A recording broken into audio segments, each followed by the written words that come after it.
أعوذ بالله من الشيطان اللعين الرجيم. بسم الله الرحمن الرحيم.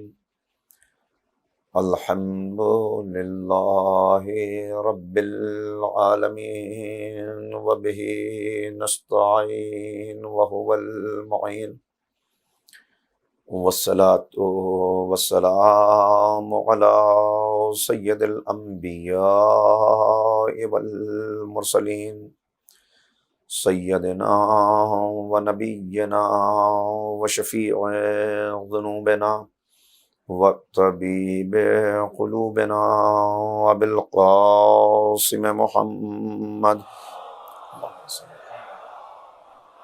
وآلہ الطیبین الطاہرین المعصومین المظلومین المنتخبین المنتجبین. اما بعد فقد قال اللہ تبارک و تعالی فی کتابہ المجید وفرقانہ الرشید وقولہ الحق. بسم اللہ الرحمن الرحیم.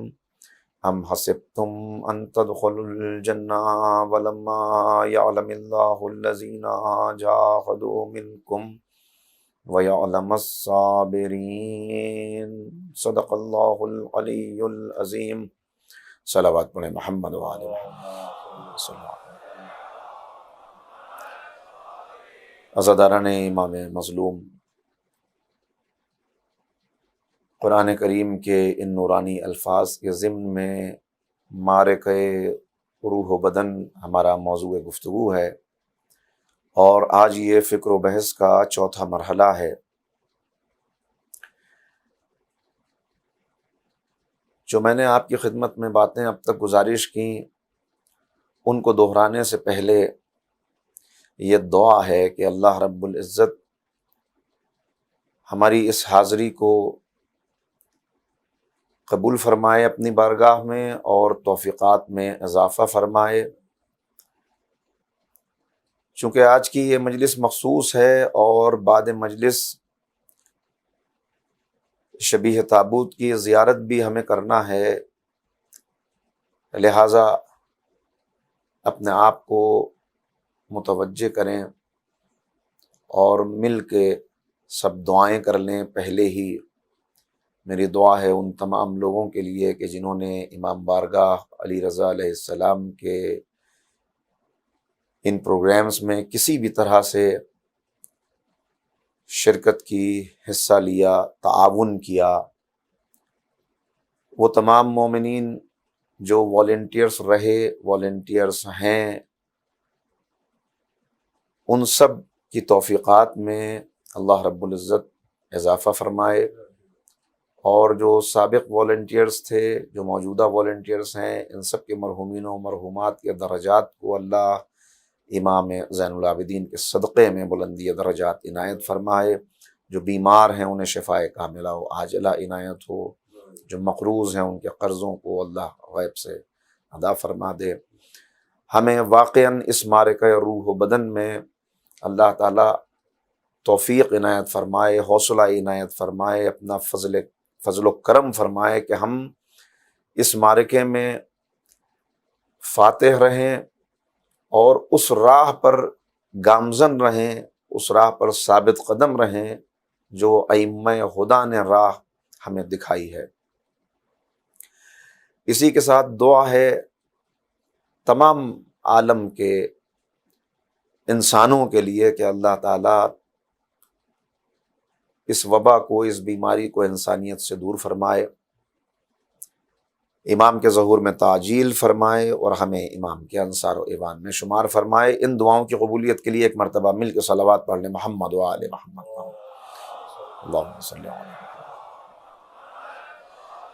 معرکہ روح و بدن میں نے آپ کے سامنے عرض کیا تھا کہ یہ معرکہ خیر و شر، معرکہ روح و بدن، معرکہ نور و ظلمت، حق اور باطل کا متصادم ہو جانا، یہ کوئی نیا معرکہ نہیں ہے، بلکہ ہر دور میں ایسا ہوتا رہا اور ہوتا رہے گا، اس لیے کہ شیطان نے مہلت طلب کی ہے اور وہ غافل نہیں ہے، وہ آرام نہیں کر رہا ہے، وہ کہیں بیٹھ نہیں گیا ہے، بلکہ مسلسل اس کی کوشش یہ ہے کہ اس معرکے میں مومنین شکست کھا جائیں، زیادہ سے زیادہ انسان تباہ، ہلاک اور برباد ہو جائیں۔ اور اسی لیے ہمیں اور زیادہ متوجہ ہونے کی ضرورت ہے کہ ہمیں ائمہ ہدیٰ علیہم الصلاۃ والسلام نے جو راستہ دکھایا ہے، آج کسی شخصیت کا تعارف کرنے کے لیے، حاصل کرنے کے لیے انسان تاریخ کو دیکھتا ہے، مگر ہم جتنا فخر کریں اس بات پر وہ کم ہے کہ ہم جن ہستیوں سے وابستہ ہیں وہ تاریخ کی محتاج نہیں ہیں۔ کچھ لوگ ہوتے ہیں جو تاریخ کے محتاج ہوتے ہیں، تاریخ ان کا تعارف کراتی ہے، تاریخ ان کے چہرے دکھاتی ہے، تاریخ ان کو فضیلت کے زینے چڑھانے کے لیے جھوٹی روایتوں کی بیساکھیاں عطا کرتی ہے، تاریخ ان کو بلند کرتی ہے، مگر ہم جن ہستیوں سے وابستہ ہیں انہیں تاریخ نے بلند نہیں کیا، وہ تاریخ کے محتاج نہیں ہے، بالکل ایسے جیسے سورج کسی تاریخ کا محتاج نہیں ہے۔ سورج سے فیض حاصل کرنے کے لیے کوئی ضروری نہیں کہ آپ سورج کی تاریخ سے واقف ہوں، آپ کو یہ پتا ہو کہ سورج کی ولادت کب ہوئی، سورج کی عمر کتنی ہے، سورج کب سے چمک رہا ہے، بلکہ کوئی اس کی تاریخ جانتا ہو یا نہ جانتا ہو، سورج سے سب فیض اٹھاتے ہیں، اٹھاتے رہیں گے، توانائی حاصل کرتے ہیں، نور حاصل کرتے ہیں۔ بالکل اسی طرح یہ عظیم شخصیات ہیں کہ جن کی عظمت سے اگر کوئی واقف نہ بھی ہو تب بھی یہ انسانیت کو فیض دیتے رہیں گے، اس لیے کہ یہ تاریخ کے محتاج نہیں، تاریخ ان کی محتاج ہے۔ یہ تاریخ ساز شخصیت ہیں، یہ وہ شخصیات ہیں کہ زمانہ گزرتا رہے گا مگر ان کی صفات کی وجہ سے، ان کی خدمات کی وجہ سے، ان کی خدا ترسی کی وجہ سے، ان کی بندگی کی وجہ سے، ان کے شعور کی وجہ سے، ان کے علم کی وجہ سے، ان کے فضل کی وجہ سے، ان کی کرامتوں کی وجہ سے، ان کی انسانی خدمت کی وجہ سے انہیں یاد کیا جاتا رہے گا۔ اور انہی شخصیات میں ہم آج ذکر کرنے کے لیے یہاں جمع ہوئے ہیں، خصوصاً اس امام کے متعلق کہ جس کا دور بھرپور مادیت کا دور ہے۔ اگر آپ دیکھیں واقعاً تاریخ کی جن پہ نظر ہے وہ میری بات کی تصدیق کریں گے، اور مجھے تاریخ کا بہت زیادہ اس وقت حوالہ نہیں عرض کرنا، مگر بس اتنی توجہات آپ کی حاصل کرنی ہے کہ کون سا دور ہے۔ یہ وہ دور ہے کہ جہاں عبادات صرف رسم و رواج بن کے رہ گئی ہیں، جہاں شعور بندگی ختم ہو چکا ہے، جہاں معرکہ نور و ظلمت اور معرکہ روح و بدن میں پوری طرح روحانی دنیا کو پامال کیا جا چکا ہے، روحانی دنیا ختم ہو چکی ہے، صرف مادیت کے پرستار ہیں۔ اور ایسے میں ان کو واپس پلٹانا جو ایک امام وقت کی ذمہ داری ہوتی ہے، امام وقت کیسے کیسے معاشرے کو واپس پلٹاتا ہے، معاشرے کو راہ دکھاتا ہے، انہیں بھولا ہوا سبق یاد دلاتا ہے۔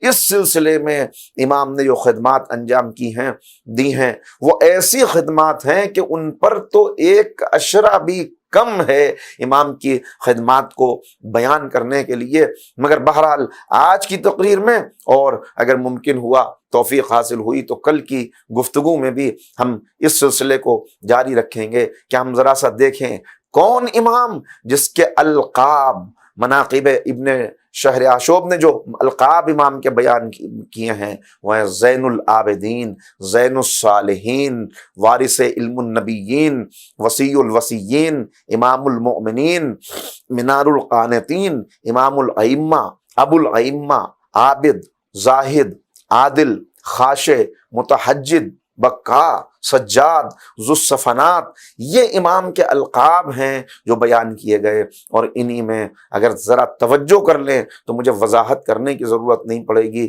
ایک لقب ہے آدم آل محمد، امام آدم آل محمد ہیں۔ جس طرح نسل انسانیت جناب آدم سے چلی ہے اسی طرح جناب ائمہ ہدیٰ کا جو سلسلہ آگے بڑھا ہے، کن حالات میں امام نے امام ہدایت کو سنبھالا ہے، کن حالات میں امام خون سید الشہداء کو خون ناطق بناتے ہوئے اس کا پیغام لے کر امام آگے بڑھے ہیں۔ اسی لیے آدم آل محمد، اسی لیے ناخدائے سفینہ آل محمد بھی آپ کو کہا جاتا ہے۔ ان القاب میں ذرا سا بچوں کے لیے وضاحت کر دوں، منار القانتین یعنی عبادت کرنے والوں کے لیے منارہ نور ہے آپ کی شخصیت۔ ذو الصفنات اس لیے کہا جاتا ہے کہ اتنے سجدے کیے، اتنی عبادتیں کی کہ پیشانی کے اوپر کھال ایسی ہو جاتی تھی کہ جیسے اونٹوں کے گھٹنے ہوتے ہیں، لہذا اس کو تراش کے الگ کرنا پڑتا تھا۔ کنیت امام کی ابو محمد، ابو القاسم، ابو الحسن یہ مشہور کنیتیں ہیں، اور سجاد آپ کا وہ لقب ہے کہ جابر جوفی بیان کرتے ہیں کہ اتنے سجدے کیے امام نے، نعمتوں کو یاد کر کے سجدہ، تلاوت قرآن کرتے وقت سجدہ، کوئی شر مصیبت دور ہوئی تو سجدہ، کوئی مکر سے اللہ نے بچا لیا تو سجدہ، نماز فریضہ کے بعد سجدہ، دو آدمیوں میں صلح کرا دی تو اس شکر نعمت کے طور پر سجدہ، 500 کھجور کے درخت ہیں، ہر درخت کے نیچے 2 رکعت نماز پڑھنے کے بعد سجدہ شکر، یہ ہے امام کے سجدے کہ جنہوں نے امام کو سجاد جیسا لقب عنایت فرمایا۔ ابن الخیرتین امام کا لقب ہے، جو خود امام فخر کے ساتھ فرماتے تھے میں ابن الخیرتین ہوں۔ کیا مطلب؟ یعنی ایک طرف سے نوشیروان عادل کی نسل سے امام کا تعلق ہے، اور دوسری طرف سے جناب ہاشم کی نسل، ددیال اور ننیال دونوں مل کر اس لائق ہیں کہ امام فخر کے ساتھ ان کا تذکرہ کرتے ہوئے نظر آئیں۔ مگر اب ذرا سا اگر متوجہ کریں حالات کیا تھے، زمانہ کیسا تھا، یہ تو تھوڑا سا میں نے تعارف کرایا، اور آپ برابر چونکہ مجلسوں میں سنتے ہیں ولادت کب ہوئی، 38 ہجری میں ولادت ہے، 2 سال دادا کے سرپرستی میں گزارے، 10 سال امام حسن کے زیر سایہ گزارے، 10 سال امام حسین کے ساتھ گزارے۔ مجھے کہنے دیجئے کہ یہ قرآن ناطق کا وہ صحیفہ ہے، یہ قرآن ناطق کا وہ پارہ ہے کہ جس نے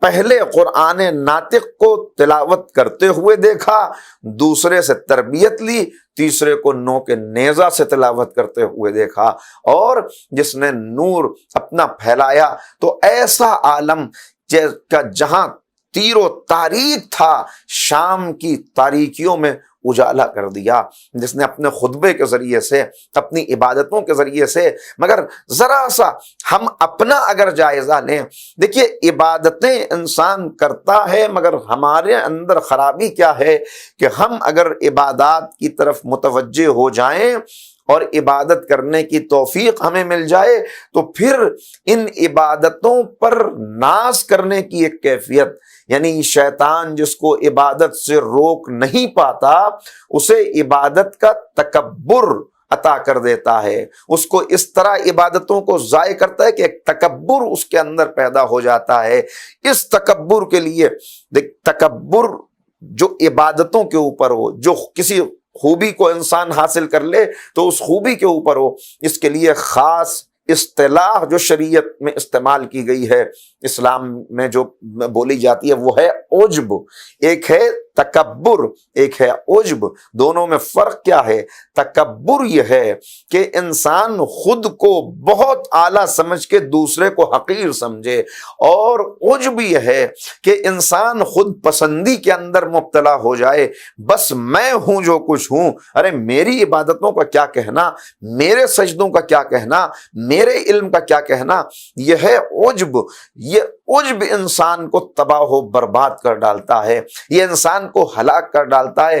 اور اکثر جب انسان عبادت کی طرف متوجہ ہوتا ہے، جب اس معرکہ روح و بدن میں بدن کو شکست دے کر روحانی دنیا میں قدم رکھتا ہے، نیا نیا عابد بنتا ہے، تو پھر چند قدم طے کرنے کے بعد ہی یہ سمجھنے لگتا ہے کہ میں سب کو چھوڑ کر ادھر متوجہ ہوا ہوں، تو اب میری عبادتوں کا کیا کہنا۔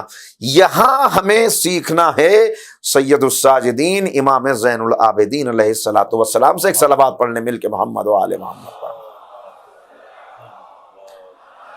اس لیے کہ ہمیں جتنا شکر کے سجدے کریں وہ کم ہے کہ اس مدرسہ حسینی کا فیض یہ ہے کہ ہم اس امام کی قیادت میں قدم بڑھا رہے ہیں، وہ میر کاروان عبادت گزاراں کہ جس کا لقب ہی سید الساجدین اور زین العابدین ہے۔ کیسا زین العابدین کہ پیغمبر اکرم سے روایتیں جو آئیں ہم تک پہنچی، زہری بیان کرتے ہیں، پوچھا کسی نے کہ تم جب ان کا ذکر کرتے ہو علی ابن الحسین کا تو کیوں ان کو زین العابدین کہتے ہو؟ کہا کہ مجھ تک جو روایت پہنچی ہے، سنو، میدان محشر میں پیغمبر اکرم فرما رہے ہیں کہ میدان محشر میں ایک آواز آئے گی، ایک ندا آئے گی، این زین العابدین، کہاں ہیں زین العابدین، عبادتوں کی زینت کہاں ہے؟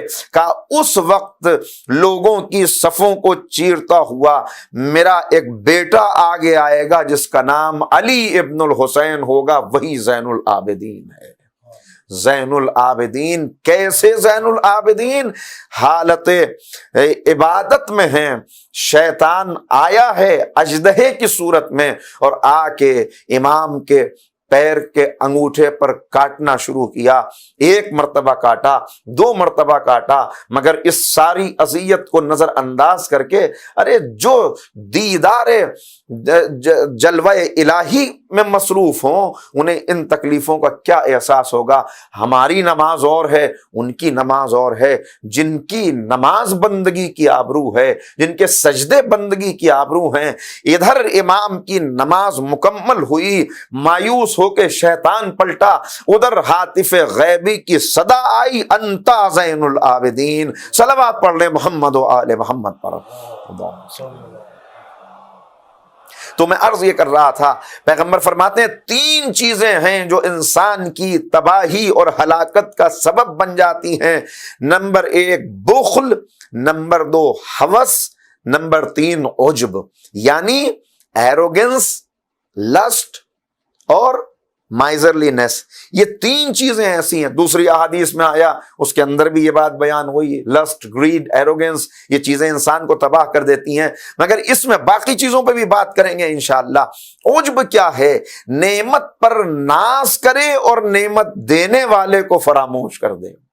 یہ شیطان کا پھندا، یہ شیطان کی ایسی چال ہے کہ جو عبادت کرتا رہتا ہے انسان مگر اس کے باوجود اس کی عبادتوں کا وزن ختم کر دیتی ہے۔ نہ صرف ختم کر دیتی ہے بلکہ کہا گیا کہ کفر سے بھی بری ہے، اس لیے کہ یہی عجب ہے کہ جس نے ایک عبادت گزار کو شیطان بنا دیا، ابلیس بنا دیا، کہ جس نے اپنی عبادتوں پر ناز کرتے ہوئے یہ سمجھا کہ میں افضل ہوں۔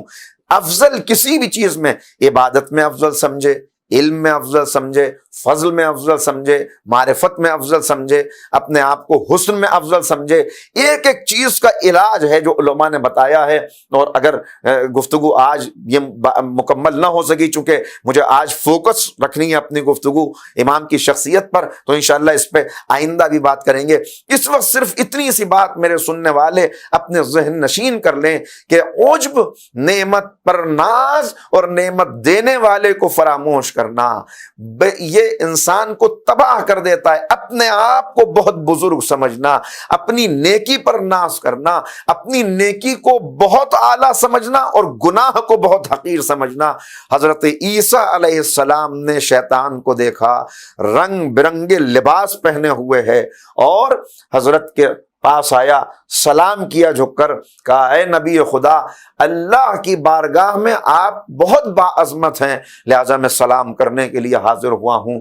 کہا یہ تو نے جو ریشمی لباس پہن رکھا ہے، یہ رنگ برنگا جو لباس پہن رکھا ہے، یہ لباس کس لیے ہے؟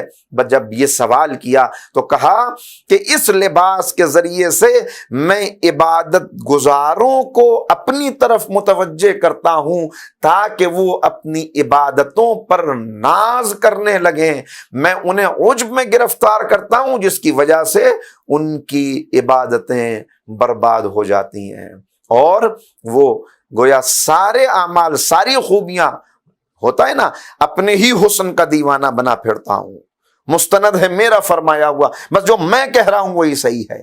یہ خرابی ہے جو انسان کو تباہ کرتی ہے۔ حضرت داؤد علیہ السلام پر وحی نازل ہوئی، گناہ گاروں کو خوشخبری دے دو، صدیقین کو ڈرا دو۔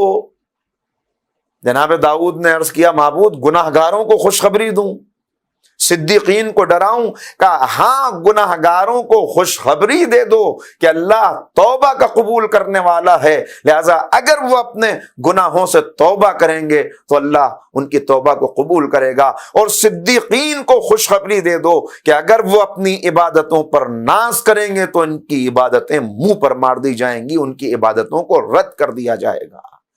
ایک عالم، ایک عابد اور ایک گنہگار دونوں ایک ساتھ مسجد میں داخل ہوئے۔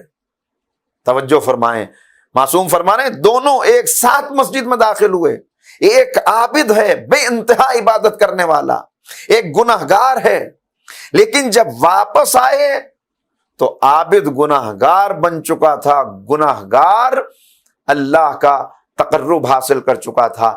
کیوں؟ اس لیے کہ عابد گنہگار بنا، عابد فاسق بنا اپنی عبادتوں پر عجب کرنے کی وجہ سے، اپنی عبادتوں پر ناز کرنے کی وجہ سے، اور گناہگار اپنے آنسوؤں کے ذریعے اللہ کی بارگاہ میں حاضر ہوا، اے معبود معاف فرما دے، اللہ نے اس کے گناہوں کو بخش دیا۔ تو ایک لمحہ لگتا ہے، ساری کمائی ہاتھ سے چلی جائے، انسان بعد میں ایک عالم ایک عابد سے ملاقات کرتا ہے اور اس سے سوال کرتا ہے کیسی عبادتیں کر رہے ہو؟ کہا میری عبادت کیا کہنے، میری عبادتیں میرا، کہ تم نمازوں میں روتے بہت ہو، کیوں روتے ہو؟ کہا ہاں میری نمازیں تو اتنی قیمتی ہیں کہ میں نمازوں میں یعنی اتنا خشوع و خضوع کا عالم ہوتا ہے، اتنا میں ہر چیز سے دل ہٹا کے اپنے دل کو بارگاہ معبود کی طرف متوجہ کر دیتا ہوں کہ میری آنکھوں سے آنسو بہنے لگتے ہیں۔ بس فوراً وہ عالم پہچان گیا، اس عالم نے کہا کہ سن، تیرے اس رونے سے اس شخص کا، اس گنہگار کا ہنسنا بہتر ہے کہ جس کے اندر خوف خدا پایا جاتا ہو، اس کی ہنسی بہتر ہے، اس لیے کہ نہ جانے کب۔ تو یہ ہے عجب، جس کا تخم کفر ہے، جس کی زمین نفاق ہے، جس کا پانی فساد ہے، جس کی ڈالیاں جہل اور نادانی ہیں، جس کے پتے گمراہی ہیں، جس کا میوہ لعنت پروردگار ہے، آتش جہنم ہے۔ حدیث قدسی، بس سن لیں اتنی گفتگو جو تمہیدی میں نے کی، اب اس کا ماحصل آپ کی خدمت میں سیرت معصوم کی روشنی میں عرض کرنے کی کوشش کر رہا ہوں۔ ذرا ایک مرتبہ مل کے صلوات پڑھ لیں محمد و آل محمد پر۔ حدیث قدسی، حدیث قدسی کیا پیغام دیا جا رہا ہے کہ بندے، اے میرے بندے، اگر تو اپنے آپ کو بے قدر کر دے گا تو میرے نزدیک تیری قدر بڑھ جائے گی۔ بہت بڑی بیماری جس کا میں نے ذکر کیا۔ اب چلیے معصوم کی بارگاہ میں چلیں۔ معصوم کون معصوم ہے؟ کہ جو دیکھ رہے ہیں، جن کا دور وہ دور ہے کہ جہاں امام کی نگاہیں دیکھ رہی ہیں کہ مادیت کی طرف اتنا زیادہ لوگوں کو متوجہ کر لیا گیا ہے کہ لوگ بھول گئے ہیں۔ ذرا اس معاشرے کا اندازہ لگائیں کہ جس معاشرے کے اندر اذانیں دی جا رہی ہوں، نمازیں پڑھی جا رہی ہوں، اور اذان دینے والے روح اذان کا خون بہا رہے ہوں، عبادت کرنے والے کہہ رہے ہوں جلدی حسین کو قتل کر لو، ابھی نماز پڑھنی ہے، جلدی ان کو تہہ تیغ کر دو، اس لیے کہ ابھی یہی شکوہ تو تھا جو امام زین العابدین نے کیا تھا جب رسول خدا کی روضہ اقدس پہ پہنچے اور رہائی کے بعد سنانی شروع کی تو یہ جملہ کہا تھا کہ اے نانا، نانا عجب ظلم تھا کہ حسین کو نعرہ تکبیر کے ساتھ قتل کیا جا رہا تھا، یہ کہا جا رہا تھا جلدی قتل کر لو، ابھی نماز بھی پڑھنا۔ تو جہاں یہ معاشرہ ہو، کیوں معاشرے میں عبادات جب صرف رسم و رواج بن کے رہ جائیں اور روح عبادت رخصت ہو جائے، تب انسان سجدوں کو سمجھتا ہے کہ یہ ظاہری سجدے کر لینا، یہ عبادت کر لینا، یعنی وہی بات جو آج نظر آ رہی ہے، جس کو میں نے کہا کہ اس دور کو دیکھ لیں اور آج کے دور کو دیکھ لیں، وہاں کی بیماریوں کو دیکھ لیں اور آج کی بیماریوں کو دیکھ لیں، اور پھر دیکھیں کہ اس بیمار معاشرے کا علاج معصوم نے کیسے کیا۔ جو مسیحا ہے، ہم بیمار کہتے ہیں، بیمار نہیں، بیماروں کو شفا دینے والا، انسانیت کا مسیحا، نباز قوم، جو جانتا ہے کہ قوم کی بیماری کیا ہے، جس کی نبضیں ہیں، جس کی انگلیاں ہیں نبضوں پر، جو پہچانتا ہے۔ یعنی اس دن بھی یہی تھا، عبادات کو معاملات سے الگ کر دیا گیا تھا، آج بھی یہی ہے، عبادات کو معاملات سے جدا کر دیا گیا۔ مسجد میں بہت اچھا نمازی ہے، بازار میں بے ایمان تاجر ہے۔ حج کرنے کے لیے جا رہا ہے، بہت اچھا حاجی ہے، واپس پلٹ کے آیا، اب محسوس ہو رہا ہے کہ اکاؤنٹ خالی ہو گیا تھا، اس کو پھر سے بھرنا ہے۔ ارے حج نے تو اس کو بدلا ہی نہیں، یہ کیسا حج تھا؟ یہ ہے رسم و رواج، کہ جب حج تفریح بن جائے، جب نمازیں رسم و رواج بن جائیں، جب عبادات انسان دے رہا ہو، ادا کر رہا ہو، اذانیں دے رہا ہو، مگر ان عبادات سے اس کی شخصیت کے اندر کوئی تبدیلی نہ آئے۔ اب اور اگر کہیں کوئی ایسا ہو، 2 4 10 افراد اللہ ماشاء اللہ کہ جو عبادتوں کو انجام دے رہے ہوں اس اعتبار سے اپنے آپ کو بچا کر بھی، تو وہ اس تکبر میں، اس عجب کے اندر مبتلا ہو جائیں کہ ہماری عبادت کا کیا کرنا، کتنی عبادت ہے، کیسی عبادت ہے، لیکن کہاں تک عبادت پہنچ سکتی ہے۔ اب سنیے، امام کی خدمت میں آنے والا آیا، آ کے کہتا ہے مولا آپ کی عبادتوں کا کیا کہنا، آپ کے سجدوں کا کیا کہنا، آپ جیسا سجدہ گزار تو میں نے آج تک نہیں دیکھا، آپ جیسی عبادتیں آج تک نہیں دیکھی۔ دیکھیے یہ جملے ہمارے سامنے بھی آتے ہیں، اس لیے کہ ہم تو مولا کے خادم ہیں، جگہ جگہ جاتے ہیں، تو لوگ محبت میں آ کر، جذبات میں آ کر اس طرح کے جملے اکثر کہتے ہیں، ارے آپ کا کیا کہنا۔ یہی وہ جگہ ہے کہ جہاں یہ الفاظ جو محبت میں آ رہے ہیں، اگر ذرا سا انسان اپنے آپ کو متوجہ نہ رکھے اور ذرا توجہ ہٹ جائے تو یہیں سے یہ عبادتیں ضائع ہونا شروع ہو جاتی ہیں، تکبر آنا شروع ہو جاتا ہے۔ امام سے آ کر کہہ رہا ہے، اب امام نے بتایا، جیسے ہی آ کر یہ ساری باتیں بیان کی، امام نے کہا میرے جد کا صحیفہ لاؤ، میرے جد کا صحیفہ لاؤ۔ صحیفہ لایا گیا، کہا کھولو، کہا اس میں دیکھو میری جد کی عبادتوں کا عالم کیا ہے۔ اور اب جب عبادت امیر المومنین کی عبادتوں کا ذکر کیا، وہ کہہ رہا ہے کہ آپ کے سجدے، آپ کی عبادتیں، آپ کی دعائیں، آپ کی مناجات، آپ کا خشوع و خضوع۔ امام نے کہا دیکھ میرے جد کے بارے میں کیا لکھا ہوا ہے، دیکھ میرے جد کے بارے میں کیا لکھا ہے، دیکھ میرے جد کی عبادت کا عالم کیا ہے۔ ارے جس کی ایک ضربت عبادت ثقلین پر بھاری ہو جائے، اس جیسی عبادتیں کون کر سکتا ہے۔ جب ضربت کا عالم یہ ہے کہ اتنی وزنی ہے کہ عبادت ثقلین پہ بھاری ہے، تو سجدے کتنے وزنی ہوں گے، تکبیریں کتنی وزنی ہوں گی، عبادتیں کتنی وزنی ہوں گی۔ صلوات پڑھتے محمد و آل محمد پر اللہ۔ گویا امام بتا رہے ہیں کہ دیکھو جب عبادتیں کرتے ہوئے یہ خیال پیدا ہو کہ میری عبادتیں ہیں، یعنی امام علاج بتا رہے ہیں، جب تمہیں ایسے معاشرے کے اندر لوگ ملیں، جب تمہیں یہ خیال پیدا ہونے لگے، تو عبادتوں میں، خوبیوں میں ہمیشہ اپنے سے اوپر والوں کو دیکھنا، ہمیشہ اپنے سے بہتر کو دیکھنا۔ جب اپنے سے بہتر کو دیکھو گے تو تمہاری عبادت گویا صحیح رخ پہ آگے بڑھے گی، دل کے اندر تکبر نہیں پیدا ہونے پائے گا۔ اور علاج اس کا، اور علاج کیا ہے، اب سنیے کس طرح امام نے اس کا علاج بتایا۔ امام کے شاگرد ہیں، یوں تو امام نے جو جو اقدام کیے ہیں انہیں میں ابھی عرض کروں گا، لیکن اس پر ذرا توجہ کریں۔ شاگردوں میں امام کے ایک شاگرد ہیں زہری۔ زہری کون ہیں؟ کہ جو حکومت کے نمائندے ہیں۔ ایک مدت تک ان کا زندگی اس انداز سے گزری، قاضی شہر ہیں، حکومت کی طرف سے ہیں، بھائی اس سے زیادہ بیان کرنے کی ضرورت نہیں، ماشاءاللہ ارباب فہم و دانش گفتگو سماعت فرما رہے ہیں۔ حکومت کا نمائندہ ہونا کیا مطلب؟ کون سی حکومت ہے؟ یہ وہی حکومت ہے کہ جس نے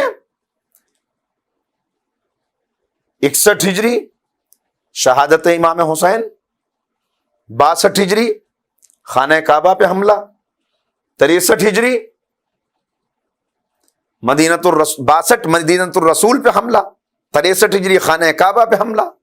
اس کے بعد پھر مزید حکومت آگے بڑھتی ہے، تو اب کیسے کیسے لوگ ہیں ان کے ہاتھوں میں شراب کے جام، نہیں میں نے غلط کہا، شراب کے جام نہیں، جو شراب کی حوض کے اندر ڈوب کے شراب پیا کرتے تھے اب وہ حاکم بنے ہوئے بیٹھے ہیں، جو قرآن کو شراب کی زبان کانپ رہی ہے یہ جملہ کہتے ہوئے، مگر بس آپ کو متوجہ ہو جائیں شراب کی حوض میں ڈال کے جو قرآن کو یہ کہتے ہوں جا آج سے تیرا میرا تعلق ختم ہوا، یا دوسری روایت کی بنا پر قرآن کو مسجد کے اندر سے اتنی زور سے ٹھوکر ماری ہو کہ دروازے سے مسجد کے باہر گیا ہو اور کہا ہو جا آج سے تیرا میرا تعلق ختم، تیرا راستہ الگ ہے میرا راستہ الگ ہے، اس لیے کہ جس چیز کو حاصل کرنے کے لیے میں نے تجھے اپنے سینے سے لگایا تھا اب وہ مجھے حاصل ہو چکی ہے۔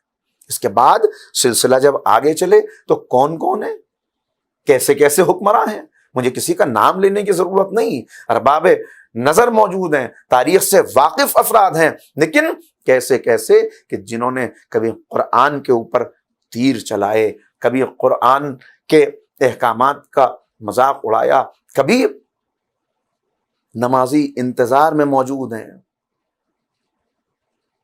فجر کا وقت ہے، حاکم آئیں گے نماز پڑھائیں گے، اور حاکم اپنا امامہ اپنی کنیز کے سر پہ رکھ کے کہتے ہیں جا آج تو جا کے نماز پڑھا دے، میرا موڈ نہیں نماز پڑھانے کا۔ وہ آ کے نماز پڑھا دیتی ہے اور لوگ پڑھ لیتے ہیں۔ یہ ہے معاشرے کی پستی۔ اتنی پستی میں جب معاشرہ چلا جائے، بے حس ہو جائے، جملہ سنایا تھا امیر المومنین نے کیا فرمایا، جب اتنا بے حس ہو جائے معاشرہ، جب اتنی فکر ختم ہو جائے، ڈوب جائے، پستی کے اندر چلا جائے، انحطاط ہو جائے، زوال آ جائے، تو اب یہ معاشرہ کن کا معاشرہ ہے؟ یہ کون افراد ہیں؟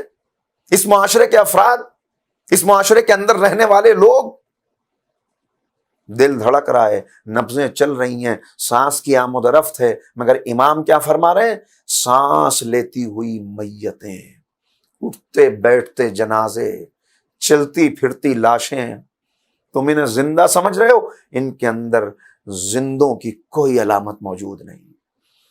ایسے معاشرے کے اندر اگر کوئی حکومت سے وابستہ ہو جائے، قاضی ہے حکومت کا، خواب دیکھتا ہے کہ میرے ہاتھ رنگین ہو گئے خضاب میں، کسی سے معلوم کیا کہ تعبیر کیا ہے، تعبیر یہ پتہ چلی کہ تیرے ہاتھ کسی بے گناہ کے خون میں رنگنے والے ہیں۔ اتفاق، تعبیر پتہ چلی، کچھ دن نہیں گزرے کہ کچھ دن کے بعد کسی کو سزا دینے کا حکم دیا، سزا دی گئی، وہ سزا کی تاب نہ لا سکا، مر گیا، بعد میں پتہ چلا بے قصور تھا۔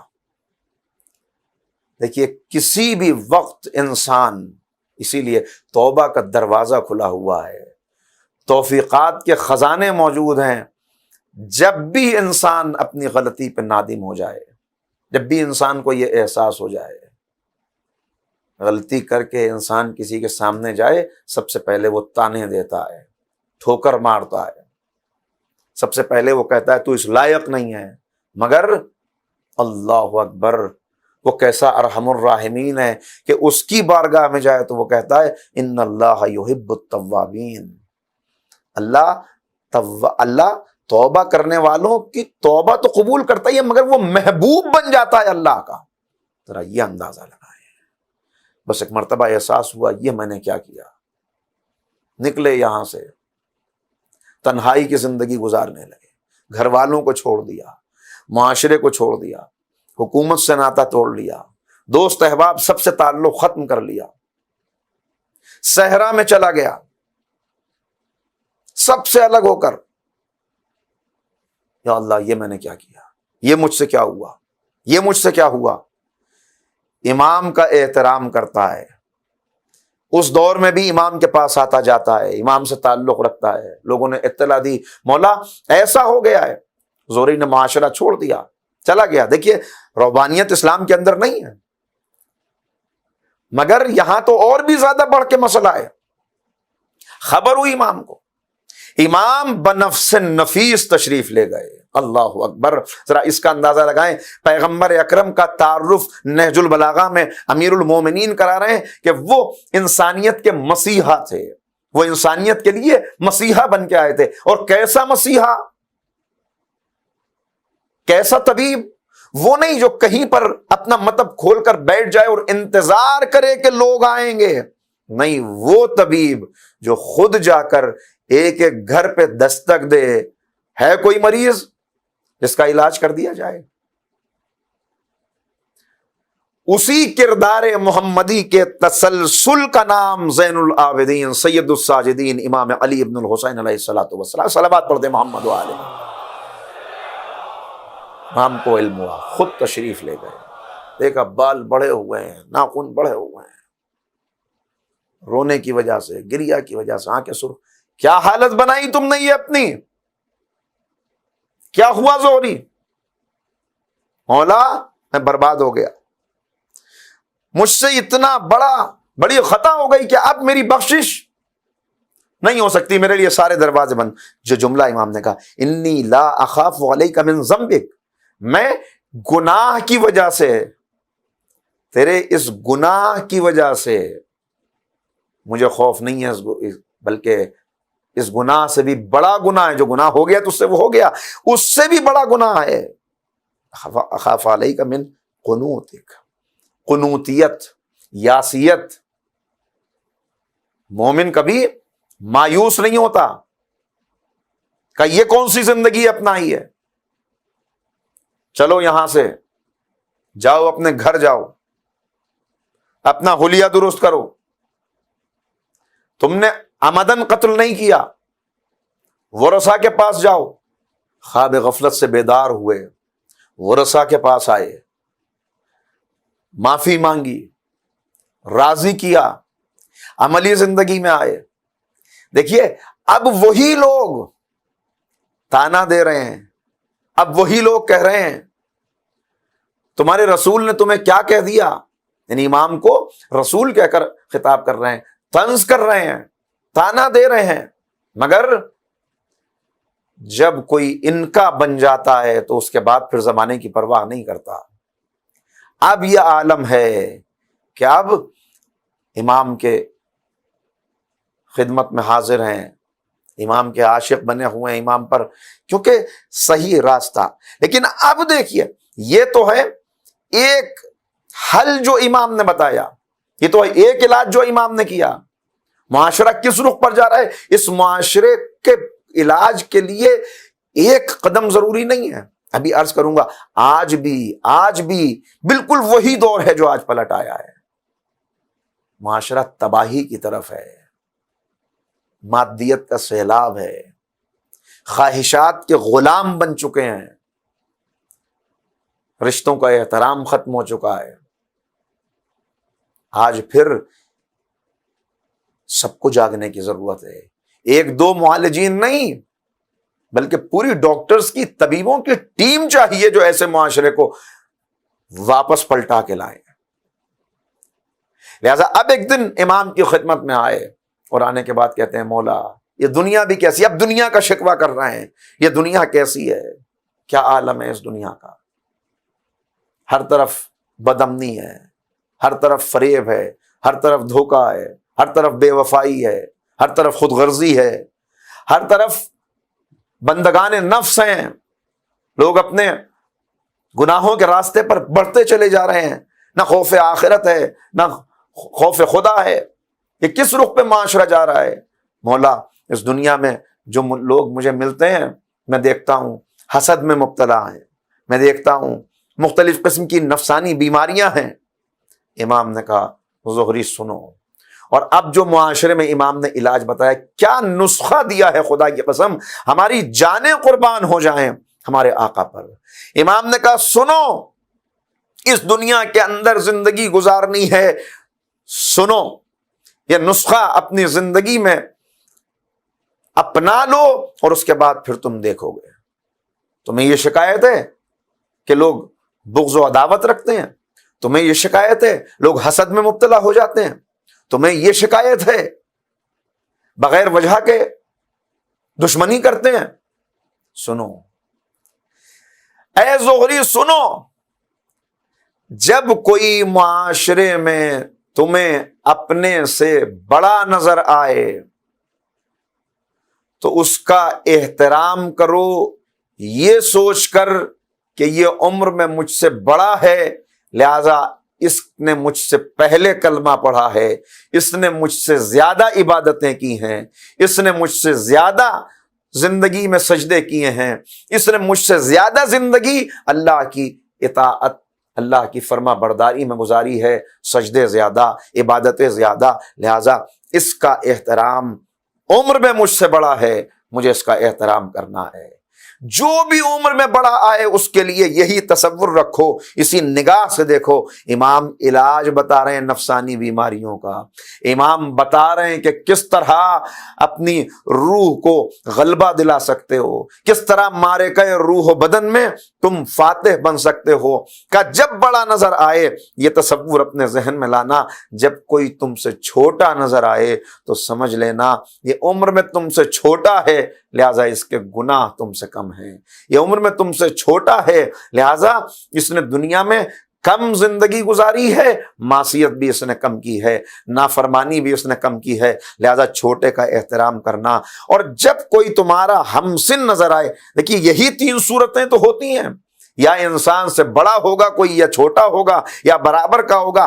کہ جب کوئی برابر کا نظر آئے تو یہ واضح رکھنا کہ میرے گناہ میری نظر میں یقین کی منزل میں ہیں، اس کے گناہ شک کی منزل میں ہیں۔ مجھے نہیں معلوم کہ اس نے کوئی گناہ کیا ہے یا نہیں، مگر میں اپنے گناہ کو تو جانتا ہوں، لہذا بہرحال جتنا اپنے آپ کو اپنی نگاہ میں گراتے چلے جاؤ گے اتنا لوگوں کا احترام پیدا ہوتا جائے گا، جتنا لوگوں کا احترام کرو گے اتنا لوگوں کے اندر سے بغض و حسد ختم ہوتا چلا جائے گا، اور وہی جو تمہارے دشمن ہیں تم دیکھو گے تمہارے دوست بنتے چلے جا رہے ہیں۔ صلوات پڑھ دیں محمد و آل محمد پر۔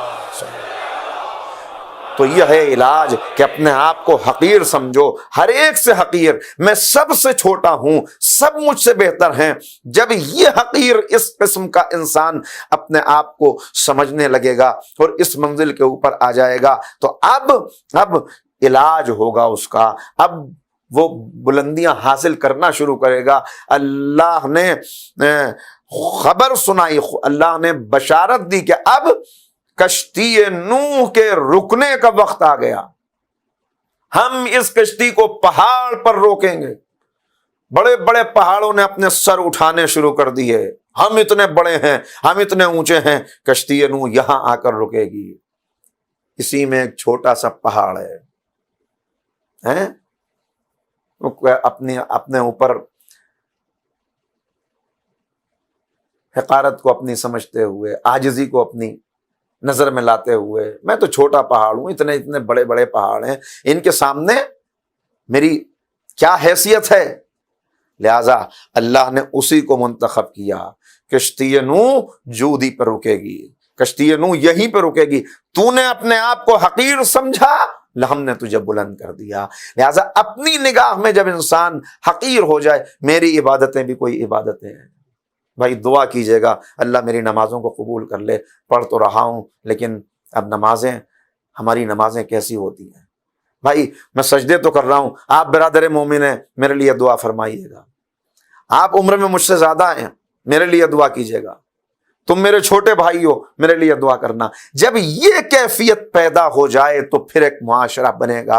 امام بتا رہے ہیں اس تکبر کو دور کر دو، یہ اپنی نفسانی بیماریوں کو ہٹا دو اور اپنے آپ کو اس معیار پر لے آؤ، پھر دیکھو کہ تمہیں کتنی بلندی ملنی شروع ہوتی ہے۔ اے موسیٰ، معبود معلوم ہے ہم نے تمہیں کیوں کلیم بنایا، تم کلیم اللہ کیوں ہو؟ اس لیے کہ یہ جو تم خاک پہ اپنا رخسارہ رگڑ رگڑ کے، جو اپنی ناک رگڑ رگڑ کے، اپنی پیشانی خاک پہ رگڑ رگڑ کے تم ہماری بارگاہ میں روتے ہو، گڑ گڑاتے ہو، ہمیں تمہارا یہ رونا، یہ گڑ گڑانا، یہ اپنی پیشانی کا رگڑنا بہت اچھا لگتا ہے۔ تم نے اپنے سامنے ہمارے سامنے اپنے آپ کو حقیر کیا، پیشانی رگڑی تو موسیٰ اب تمہیں اتنا بلند کریں گے کہ کلیم اللہ بنا دیں گے. لہذا یہ ہے وہ چیز جسے امام نے بار بار بتایا. اور عملی زندگی میں اللہ اکبر، عملی زندگی میں کس انداز سے امام نے اسے کر کے دکھایا ہے، کس طرح معاشرے کی تربیت کی ہے. کسی سے کوئی بات کہہ دینا، آج کا مسئلہ یہی تو ہے. واعظ بہت اچھا ہے مگر واعظ کی زندگی اس کے قول سے مطابقت نہیں رکھتی تو اس کے واعظ میں اثر نہیں ہے. ہدایت بہت اچھی کرتے ہیں مگر اسی لیے کہا گیا کہ عالم جسے اپنے علم پر عجب ہو رہا ہو، جسے اپنے علم پر عجب ہو رہا ہو، ہوشیار ہو جائے، غور کرے. اس لیے کہ عالم جاہل کے 70 گناہ بخشنے کے بعد عالم کا 1 گناہ بخشا جائے گا. جن کے رتبے ہیں سوا، ان کو سوا مشکل ہے.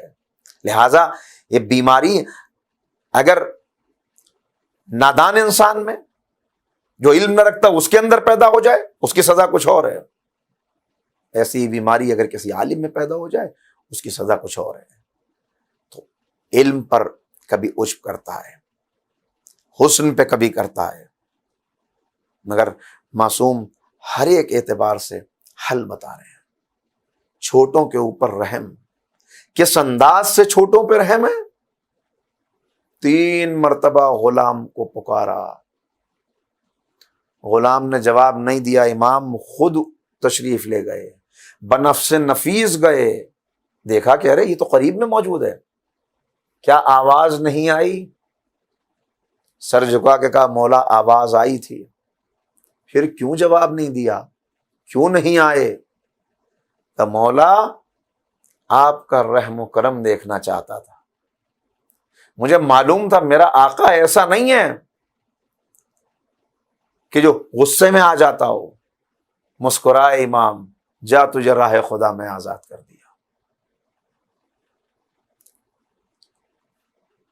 سالن لے کر آ رہا ہے، سالن گرا، تمام شوربہ، تمام سوب امام کے لباس کے اوپر ہے. جلدی سے غلام نے، غلام بھی تو ایسا ہو، کس کا غلام؟ دیکھیے واقعہ اپنی جگہ پر، مگر جو توجہ کرنے کی بات ہے کہ غلام کیسے غلاموں کی تربیت کی ہے امام نے. اس معاشرے کا علاج کرنا ہے. غلام خریدتے تھے، ان غلاموں کی باقاعدہ تربیت کرتے تھے. معاشرے کی بیداری کا یہ بہت مؤثر قدم تھا جو امام نے اٹھایا تھا کہ ان غلاموں کی تربیت کر کے ان کو بھیجتے تھے مختلف جگہوں پر کہ جاؤ لوگوں کو متوجہ کرو، انہیں بلاؤ الہی معاشرے کی طرف، انہیں بتاؤ کہ معاشرہ کہاں ڈوب رہا ہے، انسانیت ان کے اندر پیدا کرو، انسانی صفات ابھارو. آنے کے بعد ایک غلام بھیجا امام نے، تعلیم دو جا کر. واپس آیا، کہا مولا میری باتیں لوگ سنتے نہیں ہیں، بوڑھے میری بات نہیں سنتے. کہا بوڑھے نہیں سنتے تو جوانوں کو بلاؤ، جوانوں کی بڑی اہمیت ہے. پیغمبر اکرم نے ناز کیا اس بات پر کہ جوانوں نے میرا ساتھ دیا جب بوڑھوں نے جھٹلایا اور انکار کیا. شوربہ گر گیا لباس کے اوپر. اگر کوئی اور آقا ہوتا تو اس کا عالم کیا ہوتا، مگر آقا بھی ایسا اور جن کی تربیت کی ہے وہ غلام بھی ایسے کہ فوراً اس نے کہا الذین ينفقون فی السراء والضراء والکاظمین الغیظ. امام نے کہا میں نے ضبط کر لیا. جیسے کہا کاظمین الغیظ، کہا میں نے ضبط کر لیا. کہا والعافین عن الناس، امام نے کہا معاف کر دیا. کہا واللہ یحب المحسنین، امام نے کہا جا آزاد کر دیا. صلوات پڑھ دے محمد و آل محمد. اس منزل پر جو قابل توجہ بات ہے کہ امام کی منزل، امام کا مرتبہ اپنی جگہ پر، مگر ذرا غلام کا علم قرآن دیکھیے. ارے کیوں نہ ہو یہ اسی کا بیٹا تو ہے کہ جس کے گھر میں اگر کنیز بن کے جناب فضہ آئیں تو 40 سال تک قرآن کی زبان میں گفتگو کرتی رہے. علم قرآن دیکھیے. اور روحانی بلندی، کیسی روحانی بلندیاں ہیں جو امام نے عطا کی ہیں. سعد ابن مسیب امام سے ملاقات کے لیے نکلے ہیں۔ قحط پڑا ہوا ہے پورے مدینے میں، بارش نہیں ہوئی، ہر طرف سے لوگ پریشان ہیں، ساری خلق خدا نماز استسقا پڑھی جا رہی ہے، دعائیں کی جا رہی ہیں بارش آ جائے۔ وہیں سعد ابن مسیب نے دیکھا امام کا ایک غلام ہے، صحرا میں تنہائی میں بیٹھا ہوا ہے، گڑ گڑا کے دعائیں کر رہا ہے۔ ابھی اس کی دعا ختم نہیں ہوئی کہ بادل گھر کے آئے۔ جیسے ہی بادل آئے اس نے کہا اتنی مہلت معبود، میں گھر تک پہنچ جاؤں۔ جلدی جلدی قدم بڑھاتا ہوا آگے بڑھا، گویا بارش اس کے انتظار میں رکی ہوئی ہے کہ یہ گھر پہنچ جائے تو برسنا شروع کرے۔ یہ عالم دیکھا، مولا کا غلام، یہ عالم اس کا، اتنی بلند روحانیت، مارے کہے روح و بدن میں ایسا فاتح۔ امام کے چاہنے والے تھے، خدمت میں آ گئے، مولا اپنا ایک غلام مجھے عطا کر دیجئے۔ امام نے کہا اتنے غلام ہیں، لے لو۔ کہ مولا یہ نہیں، مولا وہ غلام آپ کا جسے میں نے دیکھا ہے۔ غلام اس وقت موجود نہیں تھا، آیا کہ مولا یہ والا ہے، یہ مجھے چاہیے۔ امام نے غلام کی طرف دیکھا، غلام نے امام کی طرف دیکھا۔ امام کہہ چکے ہیں کہ لے لو، لہذا چل دیا اس کے ساتھ، مگر مڑ مڑ کے امام کو دیکھ رہا ہے۔ اس کے بعد ایک مرتبہ اپنے ہاتھوں کو اٹھایا، اے معبود میرا راز فاش ہو گیا، اے میرے اللہ جو چیز بندوں سے چھپانے کی تھی وہ بندوں کو پتہ چل گئی۔ لیکن یہ ہے عبادت، یہ ہے امام کی تربیت، جو بندوں سے بتانے کی تھی، چھپانے کی بات تھی، وہ بندوں پر۔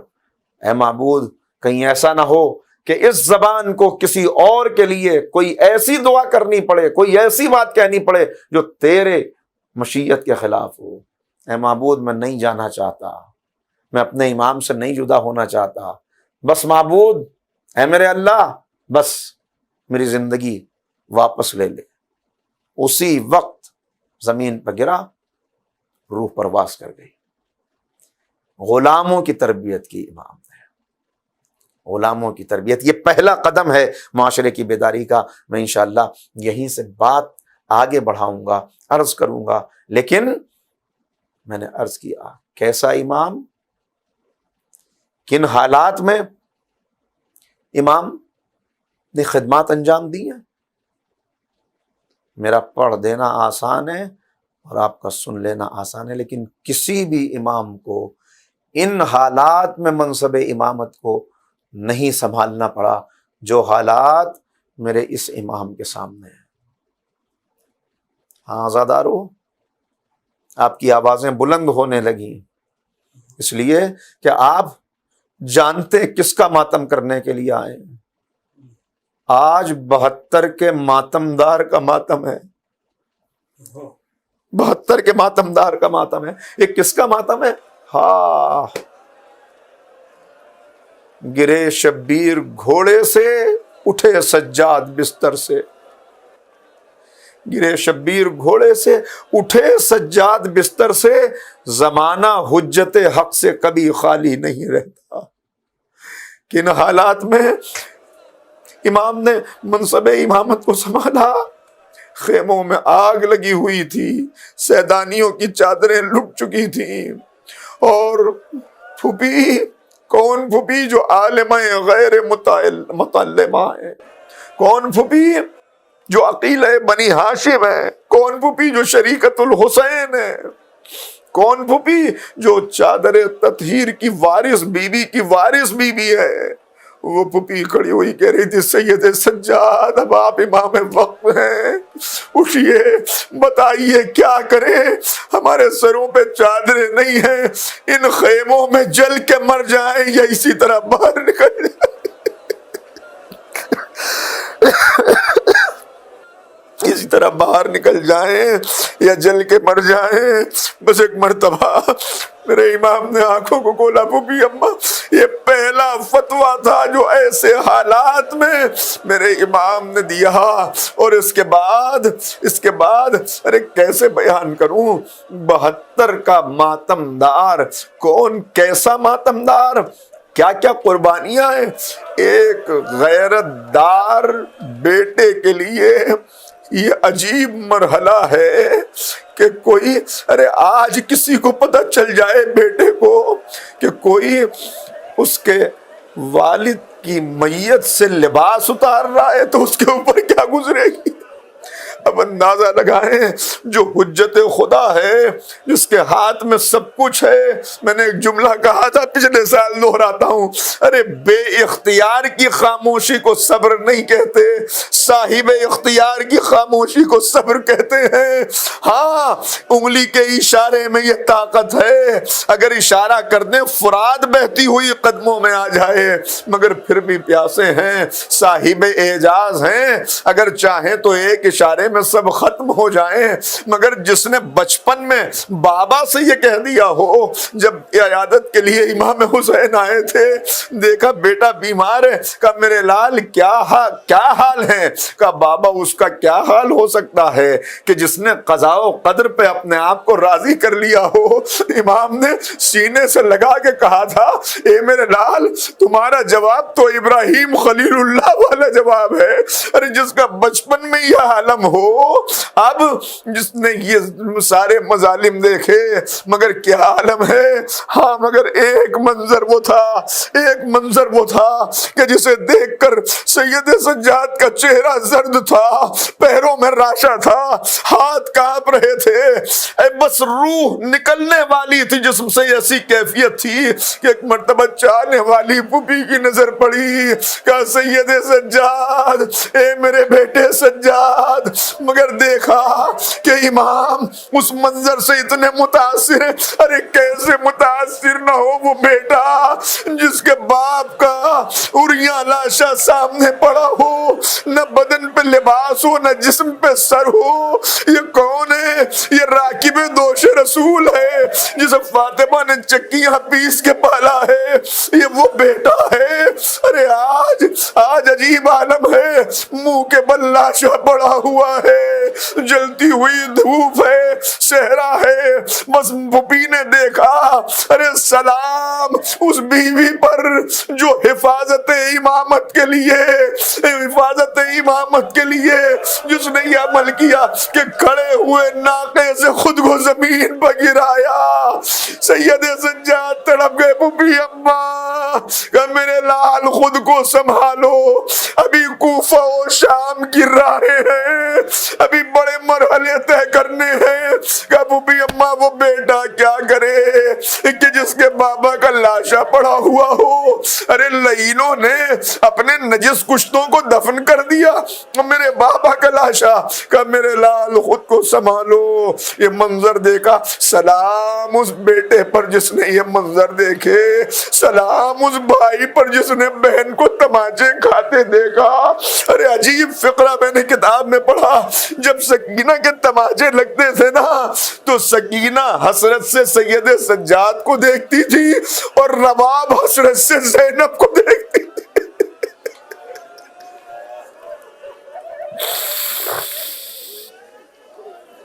رباب حسرت کی نگاہوں سے زینب کو دیکھتی تھی،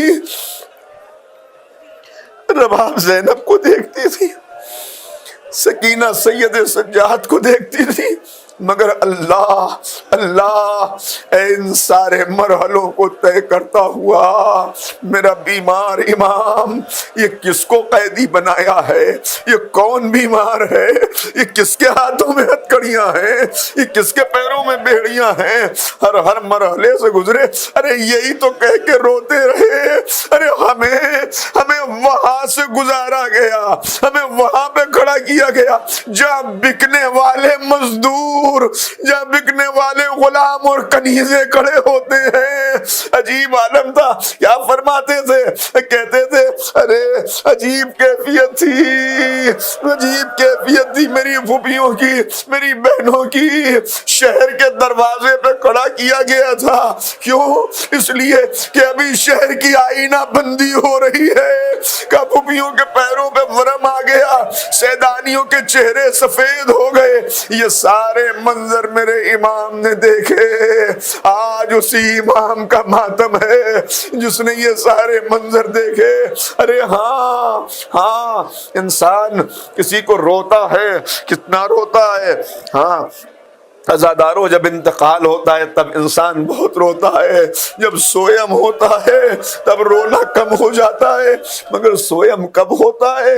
کسی کا سویم تبھی تو ہوتا ہے نا کہ جب اسے قبر میں اتار دیا جائے، جب میت دفن ہو جائے تو اس دن سے تیسرے دن کا حساب لگایا جاتا ہے۔ مگر میرا امام کیا کیا نہیں دیکھا سید سجاد نے، کیا کیا ظلم نہیں برداشت کیے۔ ارے اسی لیے تو یہ عالم تھا کہ جب بھی دیکھتے تھے کہ کوئی قصاب کسی دمبے کو لیے جا رہا ہے ذبح کرنے کے لیے، تو کہتے تھے ذرا رک جا، اتنا بتا دے تو نے اسے پانی پلا لیا ہے، اسے پانی پلا لیا، یہ پیاسا تو نہیں ہے؟ وہ ہاتھوں کو جوڑ کے کہتا مولا ہم پہلے دانا اور پانی دکھا لیتے ہیں، اس کے بعد ذبح کرتے ہیں۔ فوراً کربلا کا رخ کرتے بابا مدینے کا جانور بھی پیاسا ذبح نہیں ہوتا، مگر ہائے میرے بابا کو، اے بابا، ارے جانور کے گرے پہ چھری چلتی ہے، چھری تیز ہوتی ہے، چھری سامنے سے چلتی ہے، مگر میرے بابا کو پسے گردن سے ذبح کیا گیا۔ ہاں زادارو، ان آوازوں پہ اللہ رحمت نازل فرمائے۔ جزاکم ربکم۔ ہاں اب جو زندہ رہے گا وہ آئندہ سال پھر سید سجاد کا ماتم کرے گا۔ ماتم کر لیجئے اور دعا کر لیجئے، اے معبود اگر ہم اگلے برس تک زندہ نہ رہے، ہماری روحوں کو اجازت دینا کہ پھر سید سجاد کا ماتم کرنے کے لیے اس فرش عزا پہ آ جائیں۔ ہاں وہ امام زہر کے اثر سے تڑپ رہا ہے، زہر کا اثر ہے، عجیب عالم ہے۔ بیٹا موجود ہے، بیٹے سے پوچھ رہے ہیں میرے لال، اے میرے لخت جگر، ارے دیکھا امام محمد باقر نے دیکھا کہ بابا کی عجیب کیفیت ہے، محسوس کر لیا۔ ایک مرتبہ قریب آئے اور بیٹا فرط محبت میں آگے بڑھا، بابا کے سینے پہ جھکا، پیشانی کا بوسہ لیا، تڑپ گیا میرا امام۔ کہا بابا کیا ہوا؟ کہا اے میرے لال، ارے میرا وقت آخر ہے تو میرے سینے پہ میرا بیٹا ہے، مگر جب میرے بابا کا وقت آخر تھا سینے کے اوپر شمر کا زانو تھا، سید کے بالوں کو پکڑا ہوا تھا۔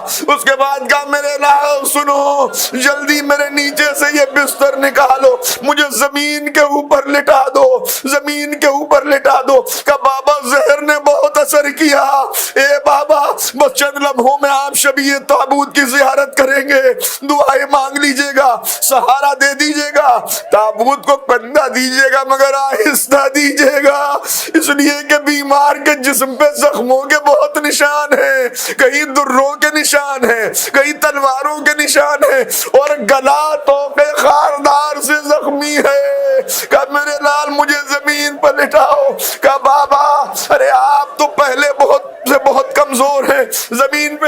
کہے میرے لال زمین پر لٹا دو۔ جب لٹا دیا زمین پہ، کہا بابا کیا ہوا؟ کہا مجھے اپنا بابا یاد آ گیا۔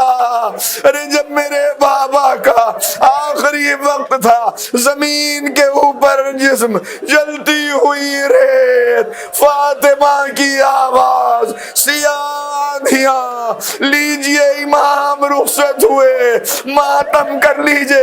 ارے جو ہر دن اپنے بابا کا پرسہ لینے آتا تھا، آج اس کا پرسہ دینا ہے۔ اے مولا حسین اپنے بیٹے کا پرسہ لے لیجئے، اے بی بی سیدہ سید سجاد کا پرسہ، اے بی بی زینب، اے بی بی زینب، ارے اپنے بھتیجے کا پرسہ لے لیجئے۔ بس آخری فقرہ سننا آزادارو، میرا امام دنیا سے رخصت ہو گیا، ماتم دار 72 کا ماتم دار۔ میں ایک بات اور کہہ دوں اور جملہ گفتگو ختم کروں، اکبر کے ایک مرتبہ سینے پہ برچھی لگی، قاسم کا لاشا پامال ہوا، اونو محمد تلواروں سے زخمی ہوئے، مگر اکبر ایک مرتبہ شہید ہوئے، اونو محمد ایک مرتبہ شہید ہوئے، مگر سید سجاد کبھی کوفے میں شہید ہوئے، کبھی شام میں شہید ہوئے، کبھی بازار میں شہید ہوئے، کبھی دربار میں شہید